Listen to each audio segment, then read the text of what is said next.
Yo, what's up guys? Welcome back to my channel. Today we're doing What If Kakashi Adopted Naruto Part 2. The last part we left off at Naruto confronting the Demon Brothers, and Sasuke uses his Eye of Insight to figure out what the Demon Brothers are up to, and now we bring up to speed. So in this timeline, Zabuza has two accomplices. It's Haku and this other guy named Yagaman. So Yagaman is a very powerful shinobi, and that's what the Demon Brothers tell to Kakashi. Now Kakashi's scared because Yagaman is apparently stronger than Zabuza himself. Yagaman kept pouring out bloodlust, and this was because he hated Kakashi because Kakashi killed his parents a long time ago, and Kakashi was only 10 when he did that. I'm just making this up, this never happened. So Yagaman was ready to attack, so he leaped in and kicked Kakashi. Kakashi couldn't even react to this, and he was kicked into a tree. Huh? How was he able to kick Kakashi that easily? Sasuke said. This guy, he's much stronger than us, so we have to separate them from the other assassin on the treetop. At this exact moment, Zabuza leaped forth. Zabuza and Kakashi are dueled out, and he separated them from Naruto and Sasuke. The same way this happened in the original timeline, what happened with Haku with his secret crystal mirror jutsu. But in this timeline, Naruto and Sasuke are just fighting off Yagaman. Yagaman's just as strong as Haku, by the way. The battle between Naruto and Sasuke versus Yagaman begins. Yagaman leaps towards Sasuke. Sasuke is able to react to this, but he's not able to move a muscle. It's because of Yagaman's bloodlust. But then he remembered his Eye of Insight, and he used his Sharingan to relent the pain. Then Sasuke put Yagaman under a genjutsu. This genjutsu was able to disable Yagaman's senses to where Sasuke is. Yagaman thinks he's fighting Sasuke and is taking the advantage, but he doesn't know in the real world Sasuke is stabbing Yagaman. Yagaman then bites his lip. He's back into the real world. So, you put me under a genjutsu, I see. I'm not that stupid. I'm still at the basic level of the Sharingan genjutsu, Sasuke says to himself. Naruto then leaps in, uses his lightning style jutsu that he learned. Yagaman was able to grab his hand and then cut off his wrist, but it was actually a shadow clone. Naruto was right above Yagaman, and he kicked him his head, but Yagaman appeared to be a water clone. The real Yagaman was right behind. Kakashi starts to train Naruto, Sasuke, and Sakura again because they're no match for Yagaman, and he said if we stayed any longer, you would have died and I would have probably died against Zabuza jumping me. So they thought they had to train a lot, and Kakashi started training too because he wasn't unconscious from Sharingan overdoing. So yeah, they all start to train, and Naruto learns 20 jutsus. And Sasuke learns 20 jutsus as well. He also gets a lot faster, just like Naruto also got a lot faster.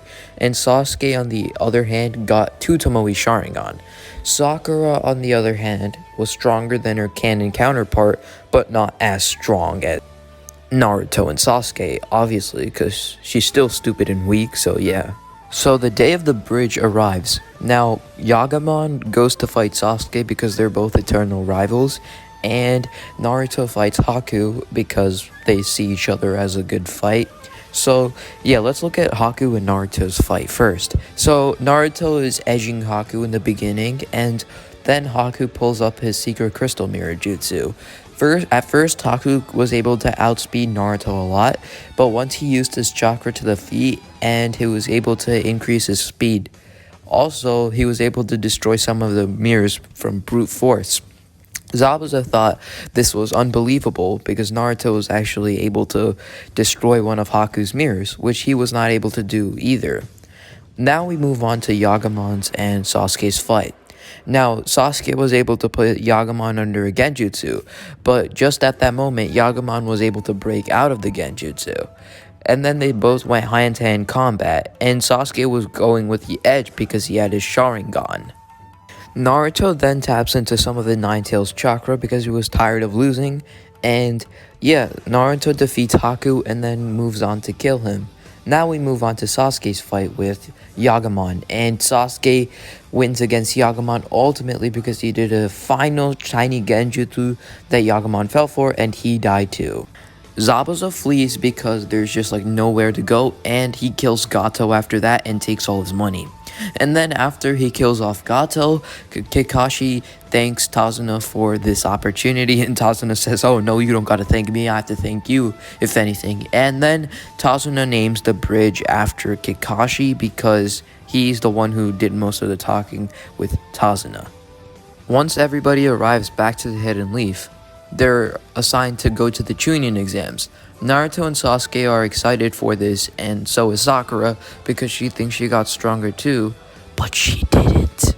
And so they get ready for the Chunin exams, and they start training for it. When Naruto sees Kankuro holding Konohamaru by the collar, Naruto gets furious with Kankuro. And when Kankuro said, "What are you gonna do about it, kid?" Naruto had the last of it. So he disappears and reappears right in front of Kankuro and showing him the bloodlust of the nine-tailed fox. And that's when Kankuro moved away, and Tamari could feel this too. And when Gaara came along, he also felt this strange aura. And he was also feeling this strange aura from Sasuke's Sharingan power. So he wanted to figure out the two names of these two powerful shinobi, and he learned the two names, and he also introduced himself as Gaara, and they shook hands, and yeah, they formed a rivalry. After that, the Forest of Death started, and then we're gonna move straight into Orochimaru. Now, Naruto does break out of the snake, and not by getting swallowed by it, but through his pure punches, the snake died. And once he came to save Sasuke from Orochimaru, it wasn't too late, and once he saw Sasuke about to get bitten by Orochimaru, Naruto came in, swooped in, and kicked Orochimaru away. This hurt Orochimaru a lot, and no, Orochimaru wasn't able to substitute in time. Then Orochimaru used his snake serpent jutsu on Naruto to bind him, but Naruto was able to release that snake serpent jutsu by overloading the place with chakra, and every person can feel it, and everybody figured out it was Naruto's chakra that did this. And yeah, Orochimaru just had to retreat because he was no match, or he had no match against this, because like Orochimaru is much stronger than these guys, but he just feels the presence of something so much more powerful than him, so that's why he had to escape, and the Chunin exams went by as normal. The only thing that really changes in the exam is Sasuke versus what's his name? I forgot his name. The guy who takes away chakra. He just destroys that guy, Yurui, and he moves on to the next exam. And also he watches the other exam so he knows how powerful the other shinobi are. So then Sasuke and Naruto become Chunin, and yes, they do become Chunin in this timeline, like before Orochimaru starts the attack, because everything was going smoothly and he wanted to see Sasuke in full power. Once they graduated and became Chunin, the real threat started. Before I explain that, Jiraiya did teach Naruto how to summon Gamabunta, and is amazed to see how powerful Naruto actually is, and he wants to teach Naruto how to use the Rasengan. After that, Naruto gets to see Shukaku. Now, Naruto goes to the outskirts of the village just like Sasuke, and Sasuke summons an animal as well. It was Manda. Yes, Naruto and Sasuke in this timeline go toe-to-toe, and yes, Sasuke learned how to summon Manda because Orochimaru encoded it with Manda contract in that timeline, and Sasuke realized it with his own benefit. So he's put Manda under a genjutsu, and yeah, they were both like devouring Shukaku and absolutely bodying and destroying the crap out of it. And then Gaara gets that Talk no Jutsu just like in the original timeline, and all that ends well in the Chunin exams. Oh yeah, after that, Naruto quickly takes a run to the third Hokage to try and help him.